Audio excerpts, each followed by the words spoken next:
don't think Tom would have done that. I mean, he's telling him right now, but I don't think he would have told him writing back and forth. I'm Harry. I'm under that invisibility cloak. My wand is pointing to everything.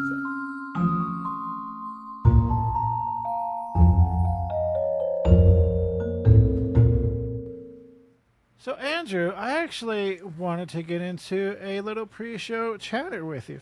We have not got this far in the books, but we have talked about how the people chosen to play these roles, whether it's how J.K. wrote them in the books or how they brought them to life in the movies.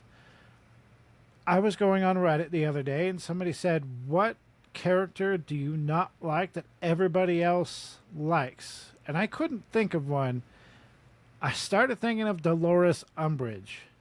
You like Dolores Umbridge? Well, let me get into it. She plays the part, at least in the movies and the book. She's written so well in the book. The part is written and played so well that there's no way around hating her. She's described as worse than Voldemort. So I started thinking about it and said, she might be one of the best characters in the Harry Potter series because just because she's a great character doesn't mean you like her. Yeah, I mean, but she played the role so well. She was written so well that there's no silver lining to her. It's just pure evil, and she did it so well. And I think we're thinking about this different.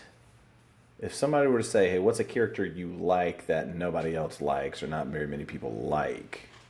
Well, I did tell him, sorry, I didn't answer your question. I kind of went off on a different direction there, but yeah, that's what brought me to it. Like Dolores Umbridge, she's not even arguably, she is the worst character in the book. Yeah, I hate her. But it's done so well that it would almost make her the best character in the book. No, you're the worst. All of this reasoning makes me dislike you so much. Like, how have we even made it this far? Well, I mean, look at the character of Umbridge and everything she's portraying and designed to be. The character is very well done. Yes. But that's not the question. Well, that's my question. I turned it around and made it something different. Okay. What I mean, I think Dolores. Which character? But we can go that route. So everybody has a favorite character and a lovable character. Sure. I'll ask you, since your mind is stuck in this path, what character do you not like that everyone's like, "Oh my God, this character, yeah"? Which character do I not like? Lockhart is garbage. I think you and I know where I stand on that.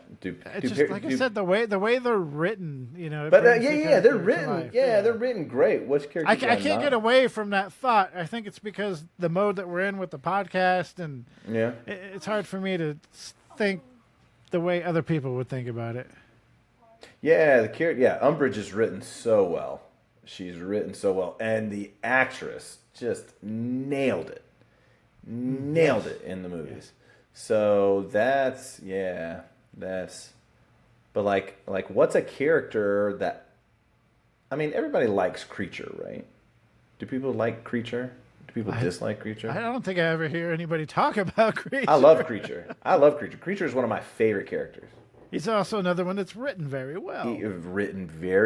And he's also one that's, there's not in a 7-book series, he doesn't pack a big punch. He's just kind of there. And Umbridge as you well. You feel bad for him at the end. You're like, oh, Umbridge, you get her fully in Order of the Phoenix. 100%. There's no turning back with her.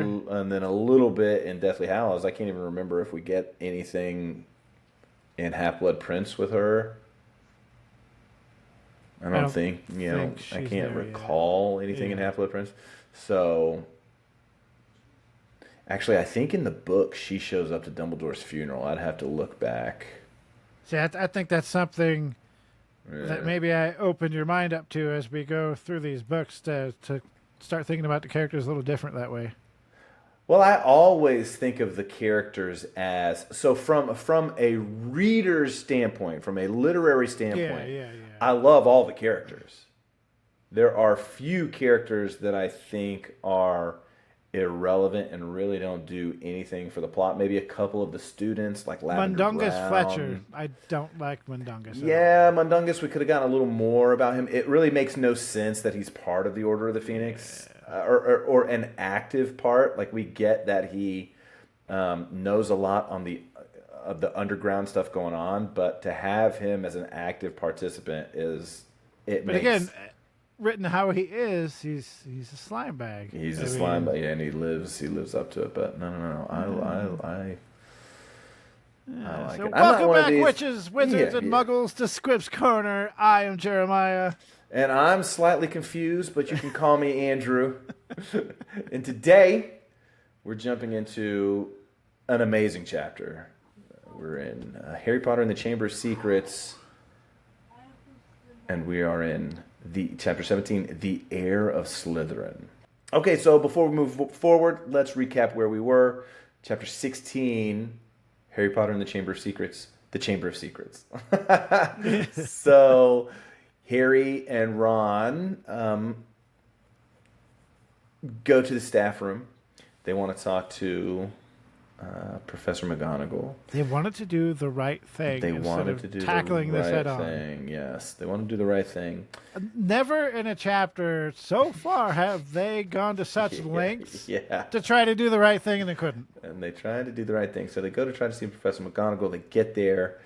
Professor McGonagall makes the announcement, we got to close the school. The Chamber of Secrets has been open, and a student, has been taken.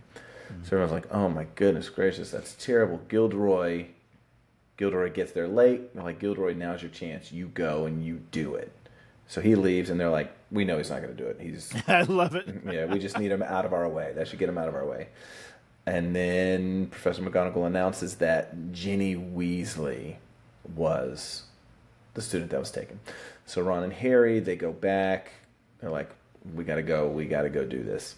So they go to Lockhart's office, tell them what they found out. It's Moaning Myrtle. Let's go do this. Lockhart's like, no, that's not how it works. I'm leaving. I'm leaving. I didn't do anything that I said I did, so this is obviously not the job. This was not the contract when I signed up. I'm out. So they apprehend him. They take him to the bathroom, Moaning Myrtle's bathroom, the sink. They find the serpent. Harry speaks in Parseltongue. It opens. They jump down. So all three of them, Lockhart, Harry, and Ron, they're down in the tunnel. Lockhart steals Ron's wand. Poor choice. Yeah. Tries to do a memory charm on them, and it backfires. When that happens, the tunnel slightly explodes. Rocks come raining down. Harry jumps out of the way. Ron and Lockhart jump out of the way. Harry is on the chamber side of the rocks, and Ron and Lockhart, they are on the Moaning Myrtle bathroom side of the rocks. So Harry's got to go on his own. So he keeps going. He finds the entrance to the Chamber of Secrets. It's serpents. He tells it to open up, and it opens up. That brings us to the beginning of chapter 17.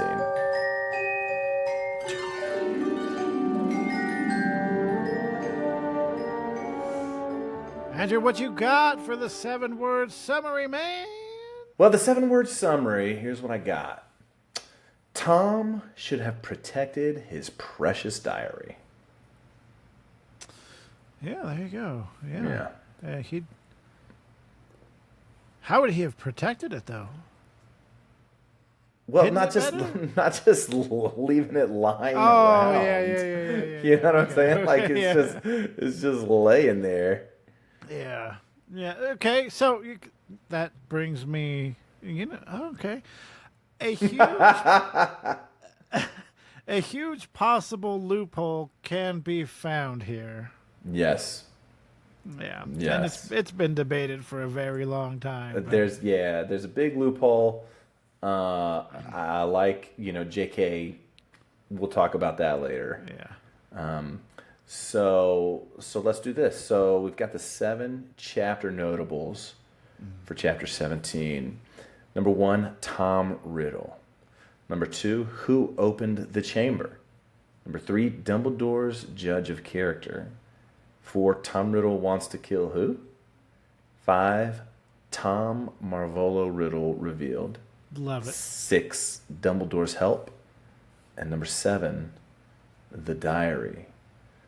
So I'm going to read the first chapter, the first paragraph of chapter 17, and then we're going to let Jeremiah take over. He, being Harry, was standing at the end of a very long, dimly lit chamber. Towering stone pillars entwined with more carved serpents rose to support a ceiling lost in darkness, casting long black shadows through the odd greenish gloom that filled the place. Way to set the scene. Well, and then he just marches forward. I mean, big, scary, ugly place, and you're like, all right, let's go. I mean, to be honest, he doesn't have a choice. He has to just go. Yeah. So Harry enters the chamber. Perfect silence. Long corridor with tall snake-like pillars and silence. Other than the sound of its footsteps echoing off the walls, he looked around for any sign of Ginny. As he got to the end of the pillars, he saw an enormous statue of Salazar Slytherin, and at his feet, a small, lifeless body with red hair lying on the ground. Harry sprinted to her, turning her over. He saw that her face was pale and her eyes were closed. He was afraid she was dead. Oh, yeah. Ooh, let's hear it. It's a young Tom. That Tom, yeah. She won't wake, said a soft voice from behind Harry. The tall, black-haired boy was standing there, but he was slightly blurred around the edges. Chapter notable number 1, but there was no mistaking him. It was Tom Riddle. Yeah, it was Tom Riddle, which was a crazy surprise because we know that he was at Hogwarts 50 years ago. We know that he was in the diary. Harry is the only person that has seen him in the diary. Yeah. So the fact that he's standing here now was pretty shocking. Well, they kind of knew about him already because, well, not about him, but they heard his name because Ron was cleaning that statue with a trophy. Yeah, he had the trophies, special award for the school. We know he was a prefect, and we know that he turned in Hagrid, right? He caught Hagrid as the one that was opening the chamber 50 years ago. So Harry just stares at him, a student that was at Hogwarts 50 years ago. But there he was, 16-year-old Tom Riddle, which would be very shocking. Right. Riddle explains that he was a memory preserved in the diary, Ginny's diary. The diary was there, laying open on the ground, and Harry asked for Tom's help. Obviously, he's worried about Ginny. He's more focused on Ginny than focused on, oh, wow, there's a 16-year-old that was in the diary who was 16 50 years ago. Yeah, he's kind of thinking Tom's a friend at this point. Yeah, you would think. Yeah. Well, obviously he was, Harry wrote back and forth to him, minimally, but wrote back and forth to him, and he's like, hey, I'll show you. So I don't think he has any reason to think that, Tom's a threat or anything like that. No. So Harry asked for Tom's help getting Ginny out of the chamber, because he's like, there's a basilisk down here. We don't know when it's going to show up. But Riddle didn't move, so Harry bent down. He tried to lift Ginny off the floor, and he reached down for his wand, which was apparently on the floor. And I hate that so much because it's literally your only weapon. Take care of your freaking weapon. Yeah. But it wasn't there. He asked Riddle if he had seen the wand, and there he turns, and Riddle was twirling Harry's wand between his fingers, and he didn't give it back to Harry. Speaking of the basilisk, Riddle said, "It won't come until it's called." He then tells Harry that he won't be needing his wand again. Yeah, that's a good like point. That. Like, well, yeah, even in the movie when Harry runs up to Ginny, he kind of chucks his wand throws it away. down. Yeah, and I was surprised to listen to the book again and catch that part. Yeah. Like, oh, he really did throw his. They didn't just add that. Yeah. So why? So I mean, he's 12 at this point, and I mean, Ginny's been taken into the chamber. So it's easy to say he didn't see a threat, but Ginny's been taken into the chamber. And he knows there's a basilisk down there. He knows there's a basilisk down there. So let me throw my wand down. Let me just set it idly to the side. Stop it, Harry. You stop it now. No wonder Snape hates you, man. You're so dumb. It's in what, book 4 that Mad Eye kind of starts teaching like proper wand placement or storage. And don't you think they should have taught that in, like, I don't know, year Day 1? Yeah. Defense against the dark arts, day 1. Never put your wand down. Especially don't chuck your wand and ignore it. Yeah. If you have any sort of weapon or protection, keep it on you at all times when you know a dangerous situation is happening. I'm Harry. I'm under that invisibility cloak. My wand is pointing to everything. Yeah. No. And I know in the movies he puts his wand in his back pocket a lot, which Mad Eye's like, no, you don't do that. So anyways, Riddle tells Harry that he's waited a long time to see him and that Ginny got like this because she opened her heart to the diary. He talks about how he waited patiently through the year, writing back and forth to Ginny, and she poured her soul out to him. Did she not pay attention in the house when her dad was like, hey, don't trust anything that could think for itself, that doesn't have eyes or a brain? Or little girl, I guess, but I mean, you're 11, so you're not that little. You're not that little to be so naive. Yeah. Especially with this type of situation. But I get it. She's new. She comes off as kind of shy, so Sure. It fits. First year at a boarding school, I could see how having an invisible pen pal could be comforting. At 11, yeah. At 11, yeah. Yeah, probably, yeah. So it was her soul that she needed. Then he started pouring out his soul back into her. So chapter notable number 2, Riddle then reveals that it was Ginny who was opening the Chamber of Secrets. Not opened, but continuously opening it, right? She kept going down there.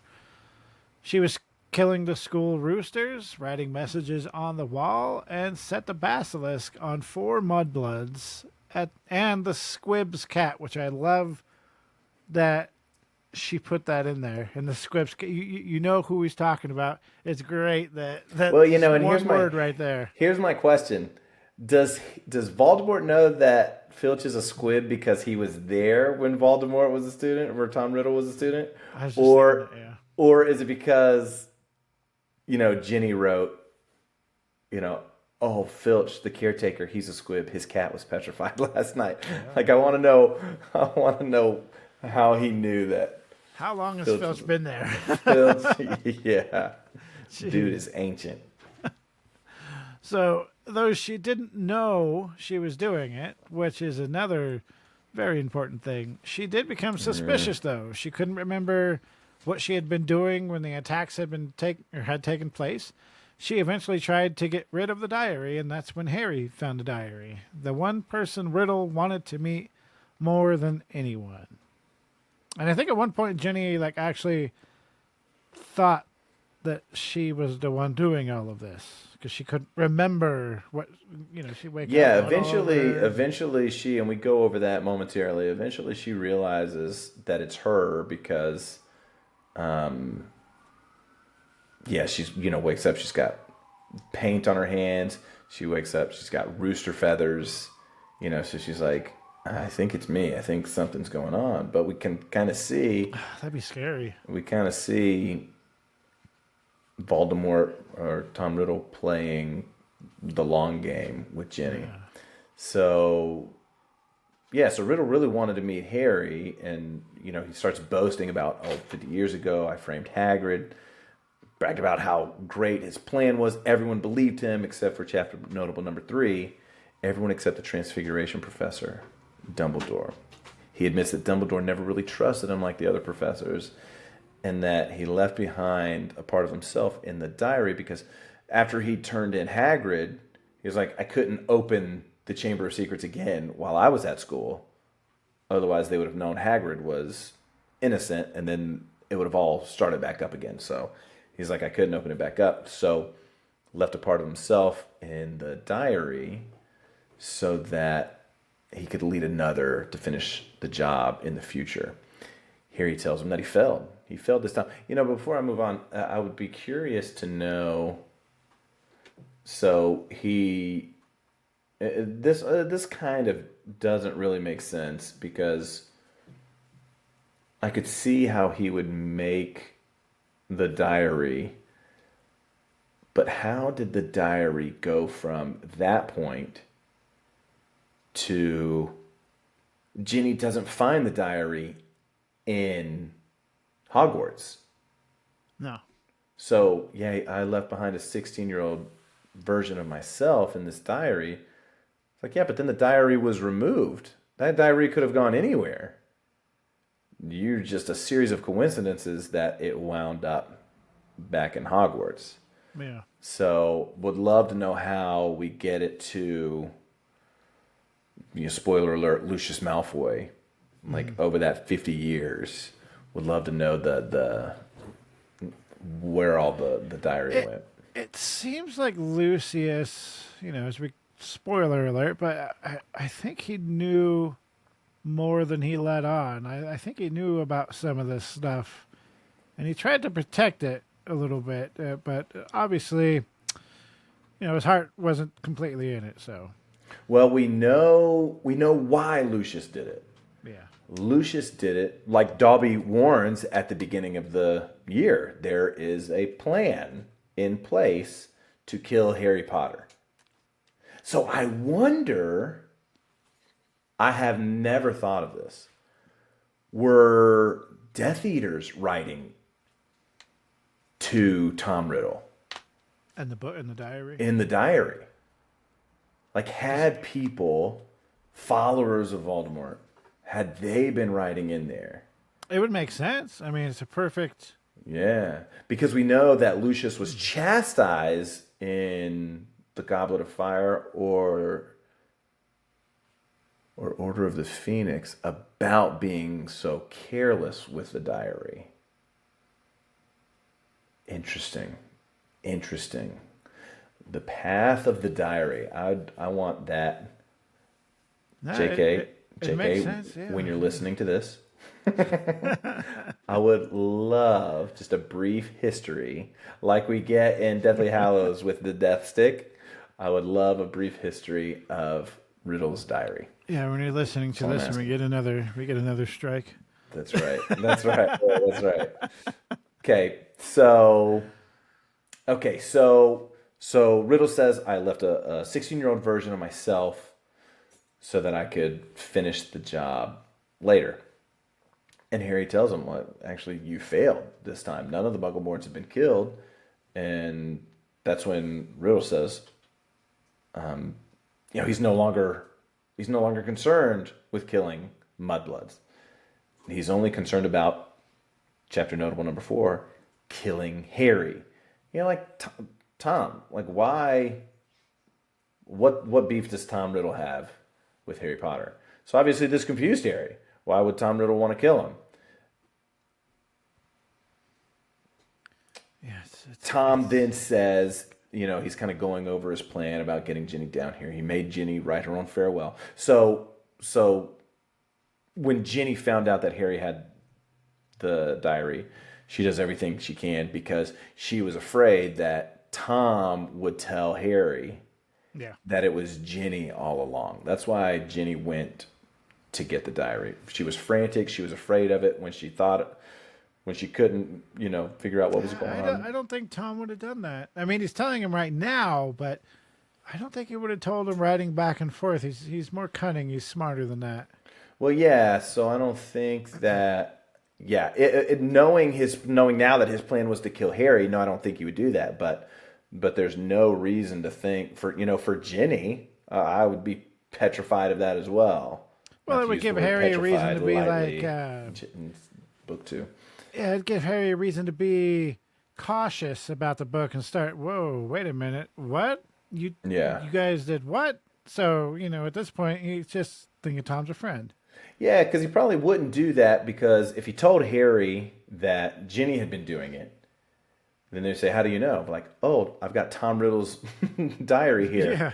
Dumbledore's like, "Let me hold on to that for you," and then No, Dumbledore would be like, I'm curious. Let's see what happens. yeah, I would like to write to Tom. Yeah, he would probably do something. Then that would have been. Oh, JK, when you're listening to this, I would also enjoy an alternate ending where Tom tells Harry tattles on Ginny, has to turn in Tom Riddle's diary, and now Dumbledore has the diary. Thank you very much. Whenever you're ready, it can be before or after our audiobooks are released, whatever. Yes. So Tom made Ginny write her own farewell. She's obviously got the diary back. Has write her own farewell, lured her into the chamber, or got her in the chamber so that he could lure Harry down there, because he knew from everything that Ginny told him that Harry would play the hero. Harry would come down, but Harry's still confused. So Riddle asked him a question. How is it that Harry Potter, good gracious, there's a little fly in here.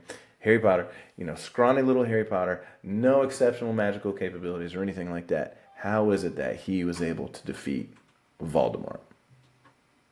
Yeah, and that is the question of the century. Yes. He's not the only one wondering. Harry's wondering that. Everybody. That's why he's famous, because he survived.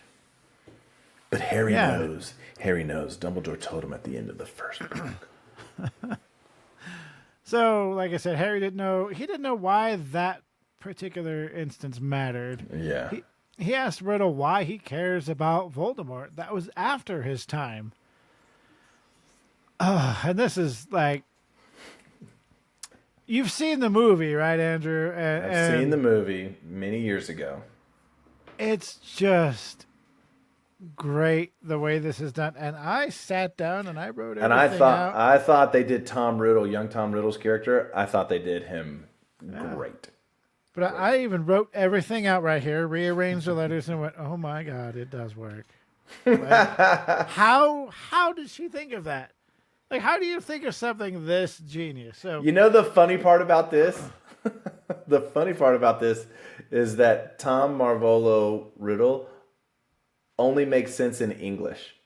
Really? So they had to change his name in other books. Like I think in the French version, his middle name is Elvis because it would be Je suis.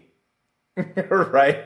Like so Tom Marvolo, it's not that way in every book. The different languages have different names so that it works in their own language. Well, you got to make it work somehow, right? Yeah.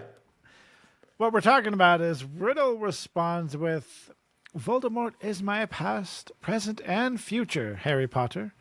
He pulled his wand out from his pocket and wrote 3 words in the air. Tom Marvolo Riddle.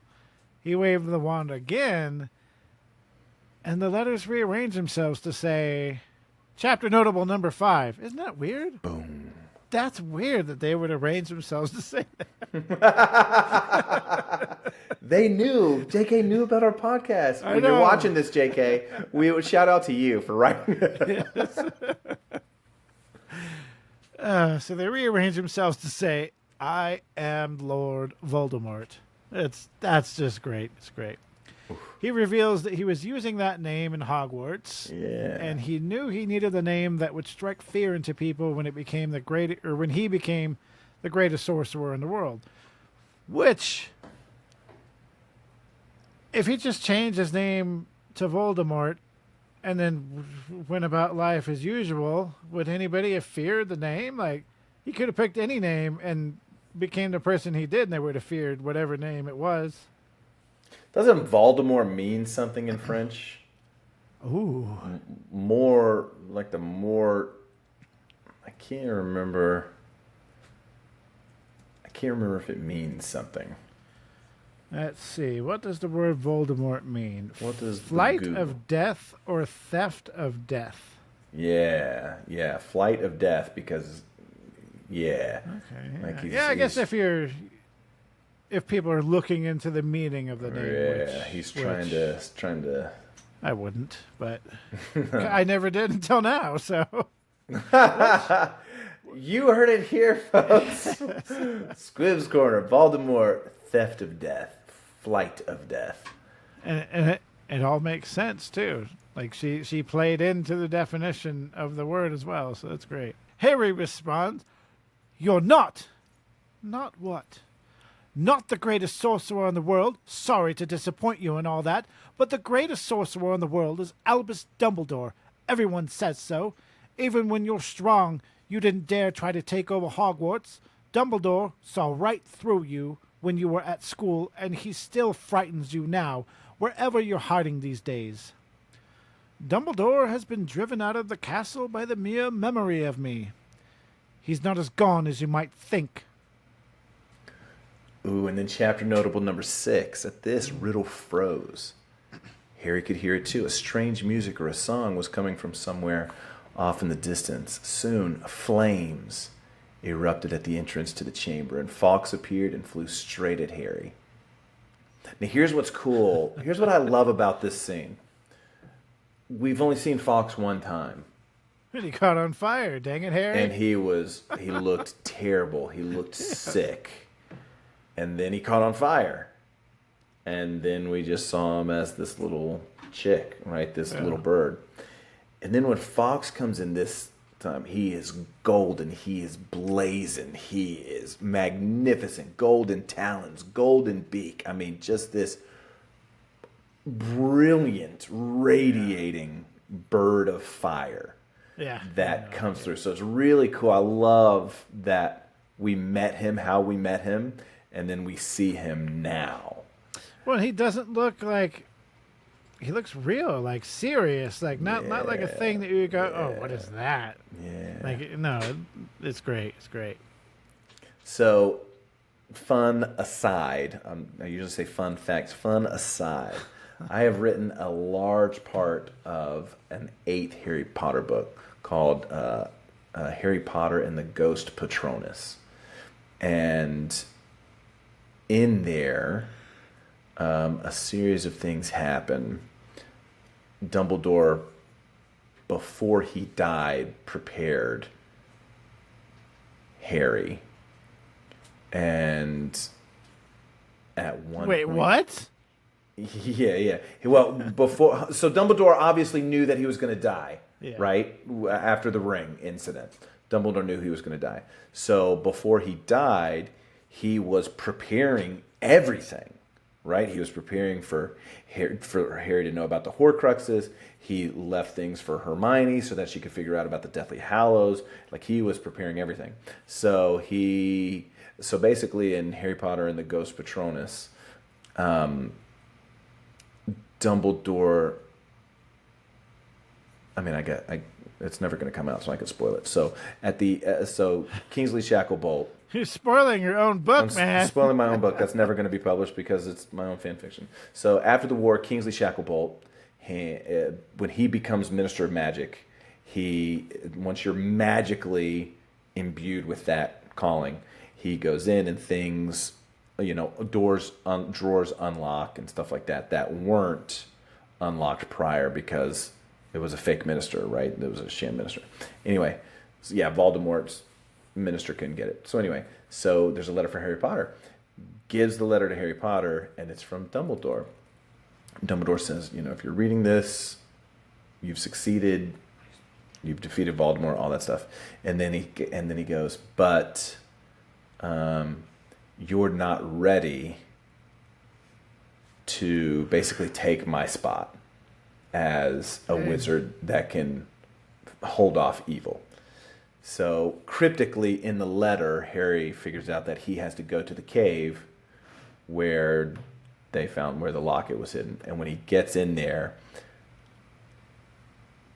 Dumbledore has basically turned it into a room of requirement situation.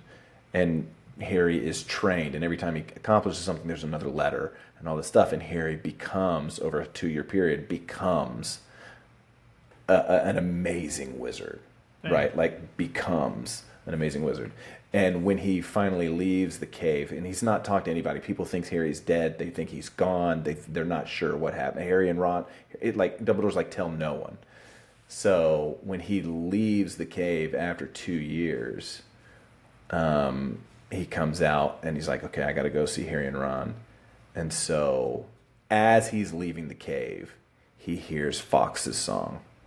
And Fawks comes down and chooses Harry, and Fawks becomes Harry's. Oh, nice. Yeah. Yeah. So that's good. Anyway, so sorry about all that. That's yeah. That's good. So anyway, Fawks, the Phoenix, comes down to the Chamber of Secrets, and it flew straight to Harry, and it gets there. It drops something old and soddy at his feet, and landed heavily. Right, he is a weighted bird. He is a big bird, landed on his shoulder. Riddle was staring at the bird and staring at the Sorting Hat, which was dropped on the ground by Fawks. And Riddle began to laugh. He's like, This is what Dumbledore sends his defender, a songbird and an old hat. Do you feel brave, Harry Potter? Do you feel safe now?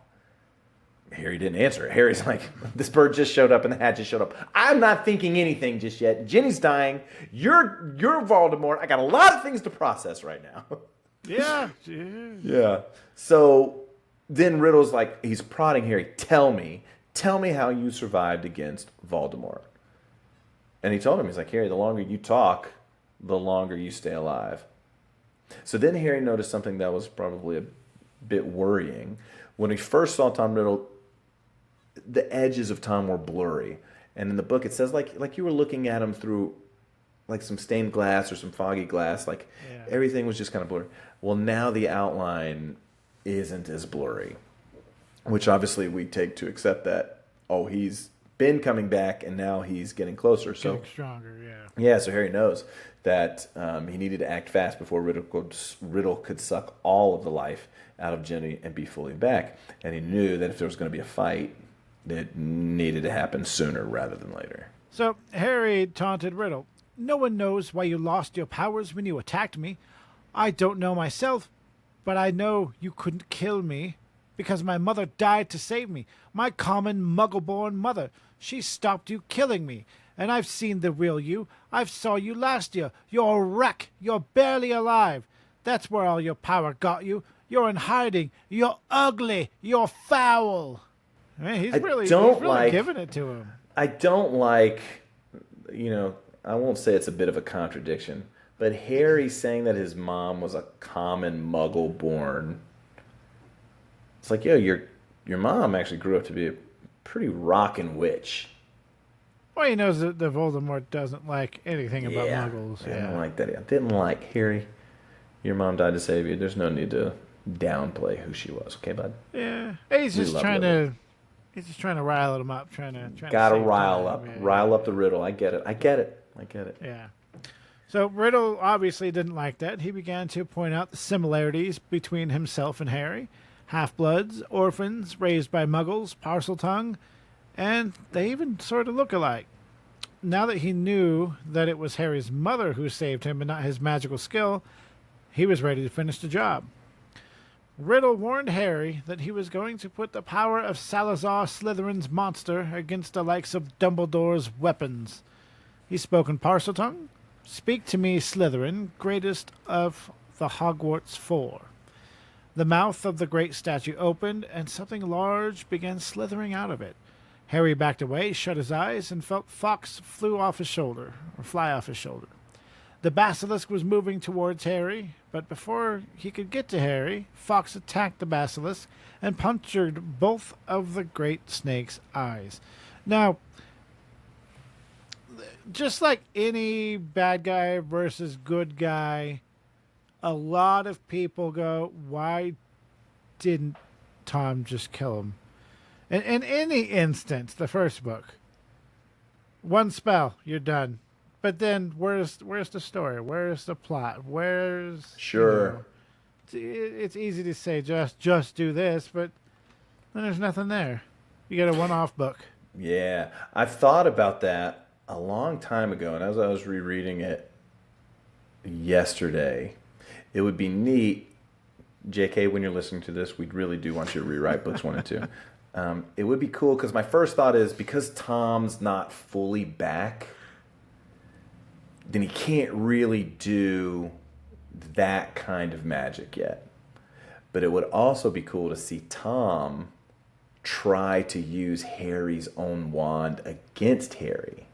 Yeah. Knowing that their wands share a core, Fawks, Phoenix. And there he is right there. And there he is right there. That would be cool, a cool situation. But my theory is that,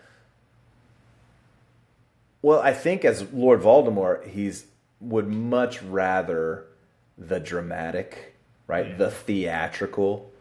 Remember in the cemetery in Goblet of Fire, he doesn't just kill Harry. He, uses his superior magical. He makes a show of it. The Death Eaters are there. Bow, Harry. Didn't Dumbledore teach you anything? And so he makes it this thing. I think, to show. And you also have to imagine 16-year-old Tom Riddle was probably all about Slytherin. Yeah. Was he like Harry, his magical life began at Hogwarts.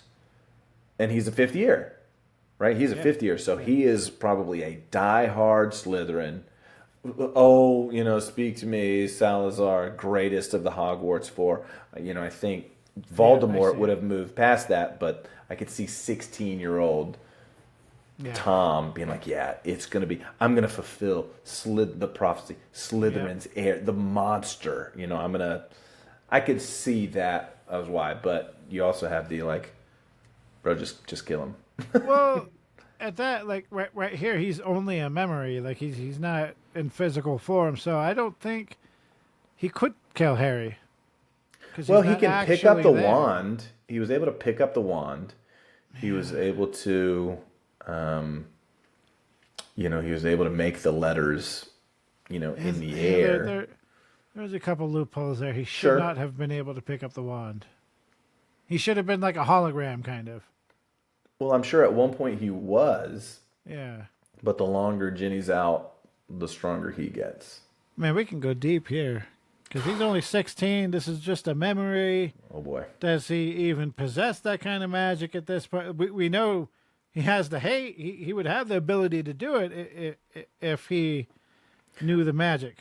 Well, from what we know in future books, you have to commit murder to make a Horcrux. Yeah. Right? We know that. So with the diary housing a part of Voldemort's soul, we do know that he knows. Now, I don't know if, he used the spell to do it or if he used other means. Okay, so if you want to put it that way, I'm listening. It's a bit of his soul. He wouldn't be powerful enough to do the curse. Simple. No, I disagree. I think he would be able to do it. I think he would be able to do it. I'm not so sure. Because we don't. I think he'd be able to attempt it, but I don't think anything would happen. Because it's interesting. It's interesting. The soul. Because even in the next book, right? He doesn't kill anybody. He has somebody else do the killing. And that's kind of one thing that I've always thought about. When Voldemort tries to kill Harry, it fails.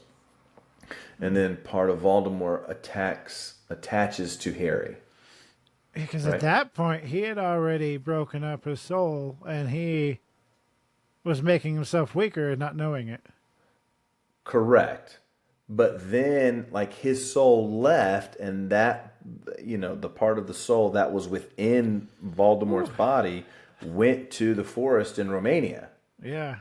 Well, then what attached to Harry? Yeah, I don't know. So. Wow, we could really because we never see Voldemort use a Horcrux. Yeah. when he comes back to life, that was a spell.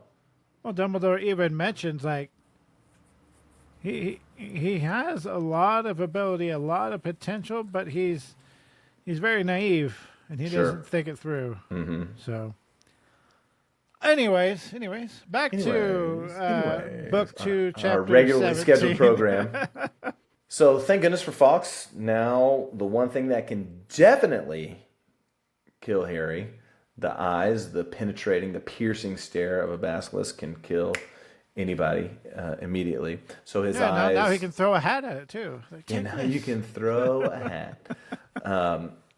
So Harry sees this, and the eyes are punctured. There's blood going everywhere. So he's like, okay, sweet. Which is a real ballsy move, honestly. Like, he looked at the snake in the face, and I was like, ooh, he just risked death there. Yeah, Wow. Yeah.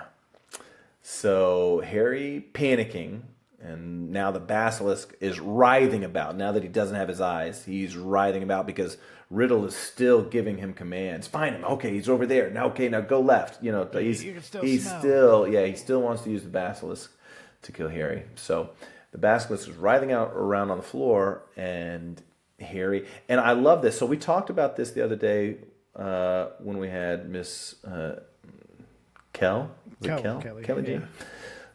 She did such a great. I love that episode. I loved having her on here. Best episode ever. We talked about the circumference and the length of the snake skin.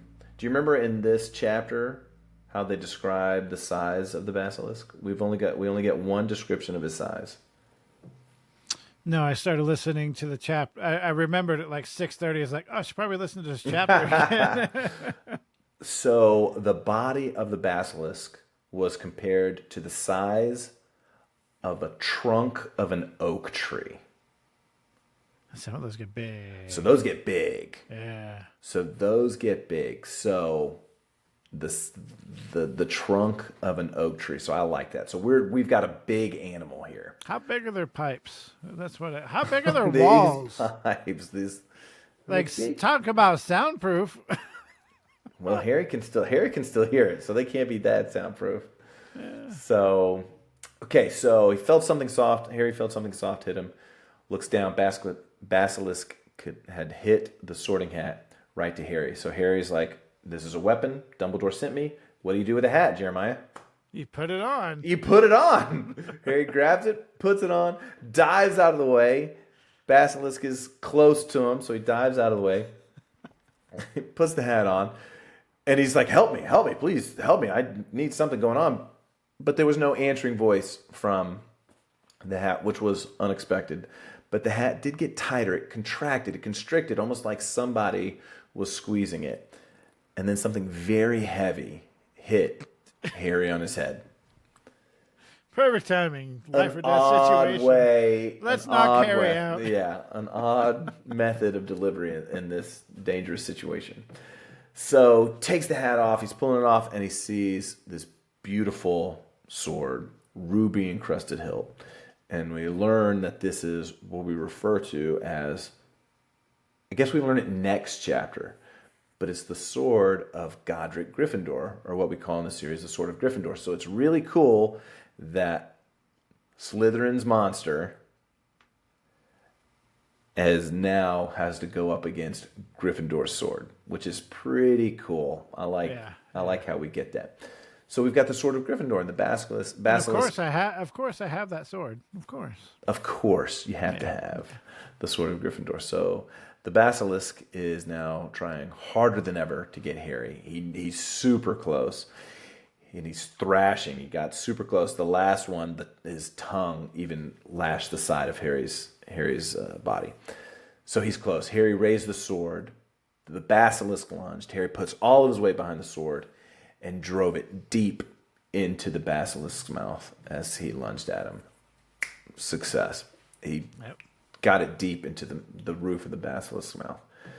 So as the basilisk is dying, Harry feels this searing pain in his arm, and one of the fangs had pierced Harry. And Harry's like, oh my gosh.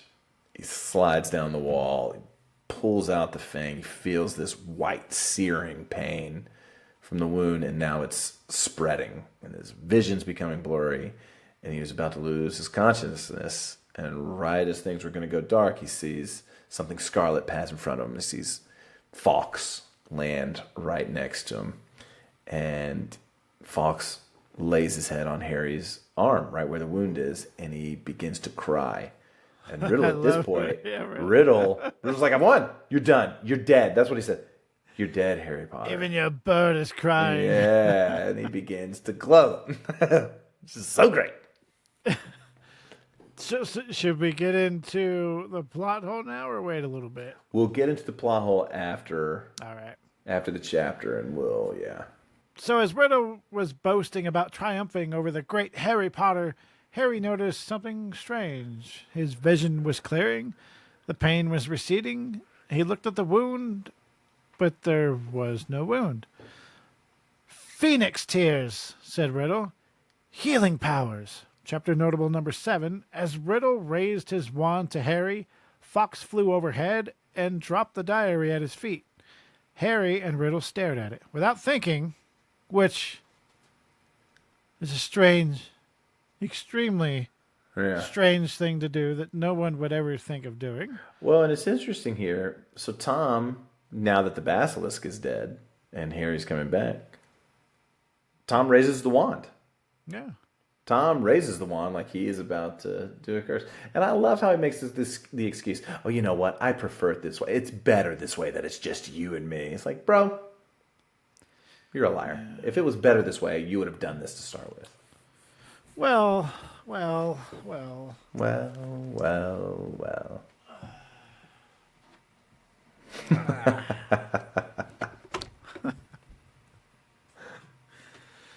Of course I have it. Of course. So, without thinking, Harry raised the basilisk fang and plunged it into the diary. Completely, totally something you would think of to do in a life or death situation, sure. There was a long scream. Ink began spurting out of the diary. Riddle was writhing in pain, and then he was gone. Harry's wand clattered to the floor, and there was silence. The basilisk venom had burned a hole through the diary. He picked up his wand and the sorting hat and pulled the sword from the serpent's mouth.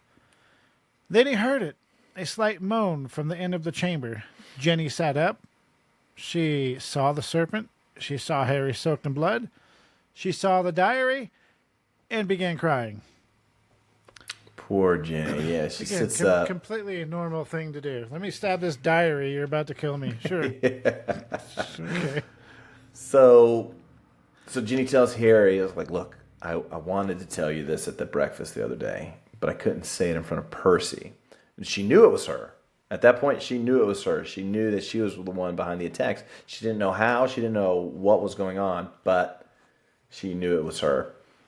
And that's why she had suspected that with the diary earlier. That's why she threw it in the toilet at Moaning Myrtle. She suspected that it was her. So she remembered coming down. Even Riddle earlier was like, "Yeah, I brought Ginny down here. She was crying. She's moaning. She didn't want to do it." But obviously at that point, she had poured so much of her soul into him and his soul into her that she really didn't have a choice. And she says the last thing that she remembered was Riddle coming out of the diary.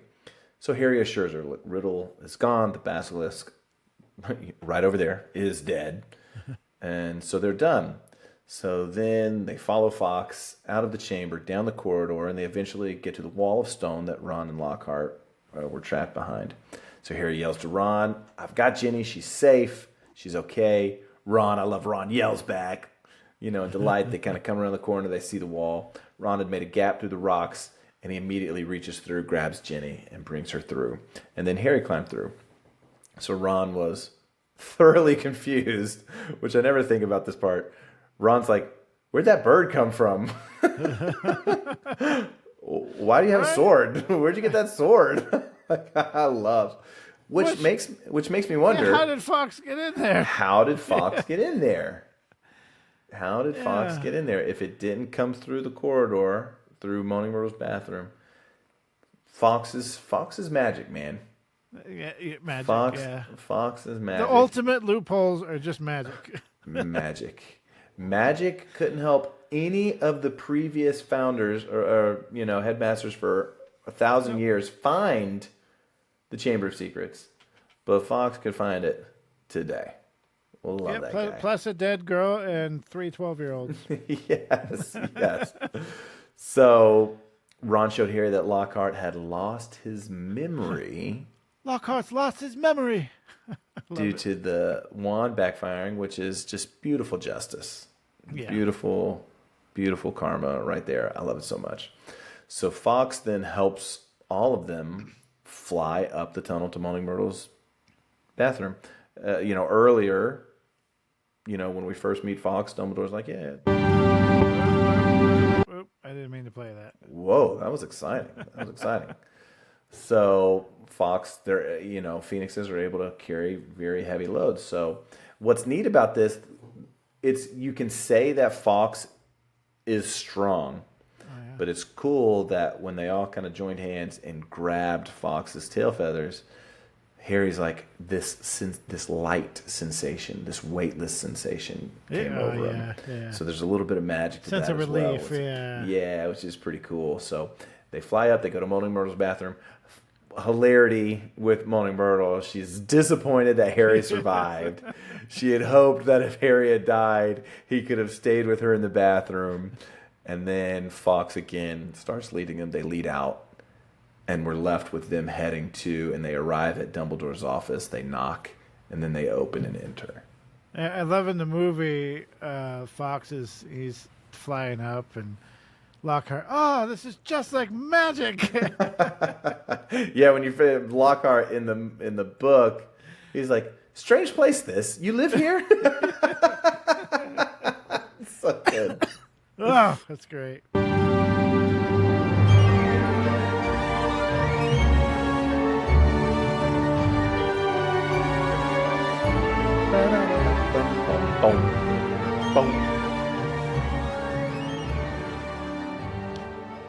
So, great chapter, but we'll get in. Should we get into the loophole?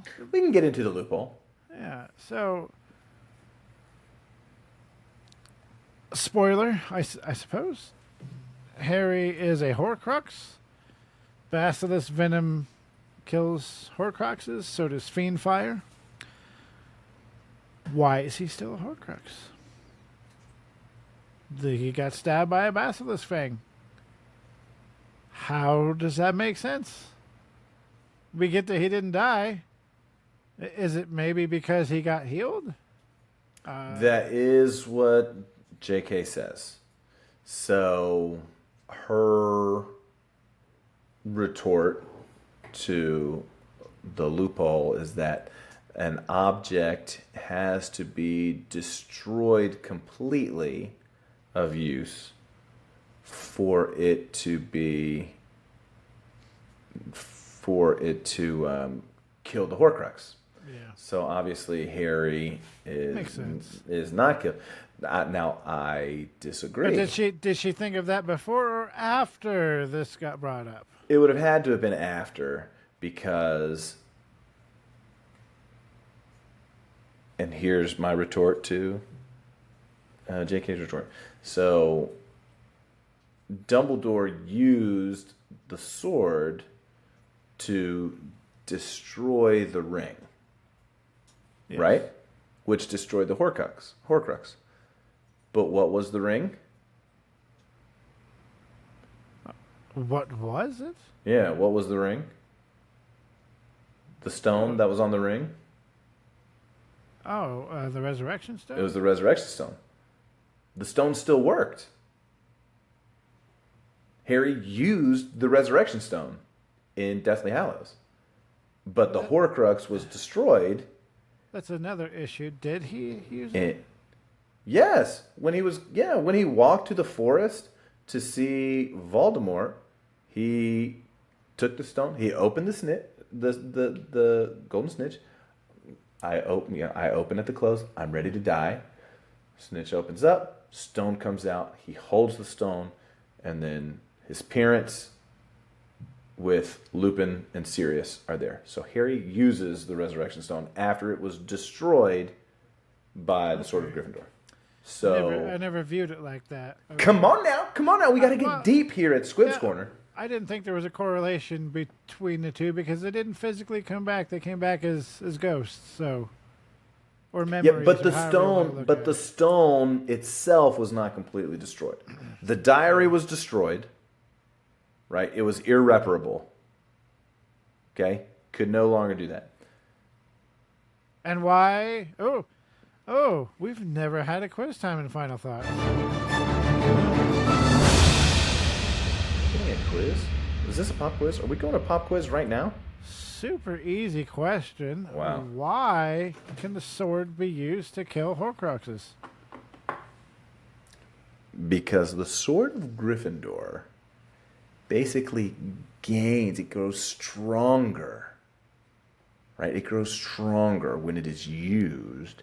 And because it was used to kill the basilisk, it now has basically the power of the basilisk venom imbued within it.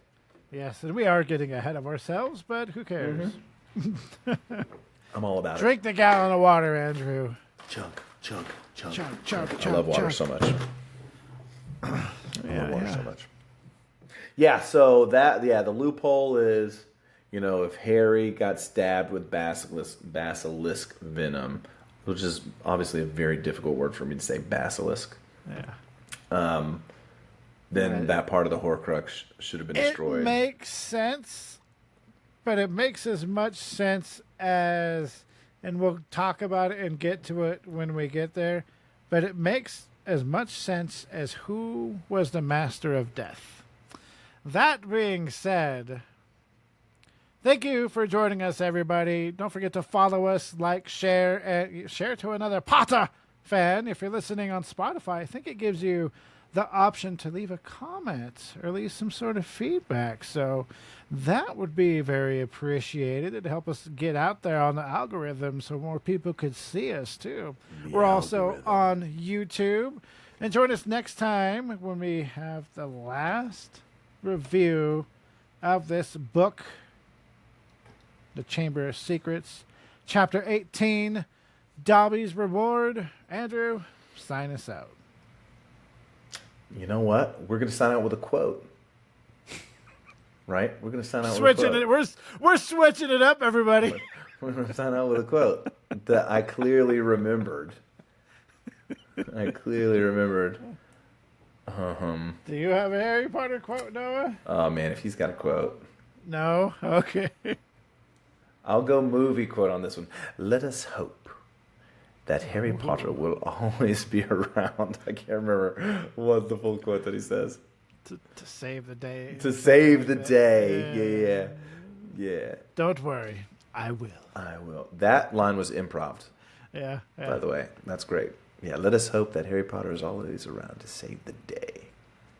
Squibs Corner is hosted by Jeremiah Lobaugh and co-hosted by Andrew Beecham, myself. We would love to hear from you, so drop us a rate and review. To inquire about being a guest, or if you have questions, comments, or just want to give us your Harry Potter story, email us at squibscorner@gmail.com. To watch Harry Potter merch unboxings, follow Jeremiah's YouTube, Accio Potter Guy.